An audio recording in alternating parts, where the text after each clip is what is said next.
నెల రోజుల పాటు రాష్ట్రంలో తాగునీటి సరఫరా పరిస్థితిని నిశితంగా పర్యవేక్షించాలని ప్రభుత్వ ప్రధాన కార్యదర్శి శాంతికుమారి అధికారులను ఆదేశించారు.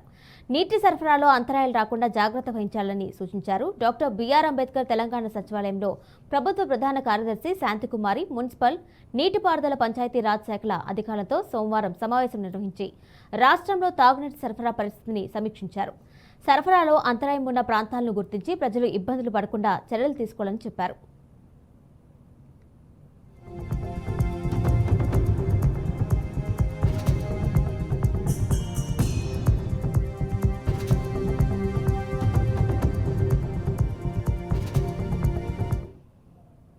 నగరంలో నీటి పరిస్థితిని ప్రస్తావిస్తూ సంబంధిత సీజీఎం ముందస్తు అనుమతితో మాత్రమే నిర్వహణ పనులు చేపట్టాలని, ఆయా ప్రాంతాల్లో ట్యాంకర్ల ద్వారా ప్రత్యామ్నాయ తాగునీటి సరఫరా చేయాలని ఆదేశించారు.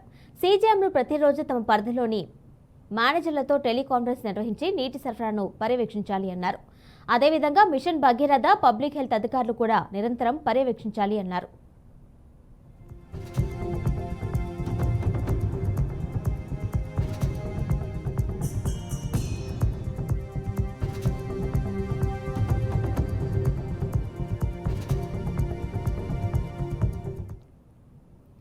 నాగార్జున సాగర్ నుంచి నీటి పంపింగ్ ఇప్పటికే ప్రారంభమైందని, మే నెలాఖరు వరకు రాష్ట్రంలో తాగునీటి సరఫరాకు ఎలాంటి లోటు ఉందని అధికారులు తెలిపారు. ఉద్దేశపూర్వకంగా కృత్రిమ కొరత సృష్టించే వారితో అప్రమత్తంగా ఉండాలి అన్నారు. అలాంటి వారిపై కఠిన చర్యలు తీసుకోవాలని ఆమె అధికారులను హెచ్చరించారు. సీడీఎంఏ దివ్య మాట్లాడుతూ మంచినీటి సరఫరా పరిస్థితిని ప్రతిరోజు పర్యవేక్షిస్తున్నామని, లీకేజ్లు ఏమైనా ఉంటే వెంటనే సరిచేస్తున్నామన్నారు. ప్రతి మున్సిపాలిటీలో హెల్ప్ లైన్ని ఏర్పాటు చేశామని, నీటి సరఫరాలో చిన్న అంతరాయం ఏర్పడినా ఎప్పటికప్పుడు పర్యవేక్షిస్తున్నామని చెప్పారు.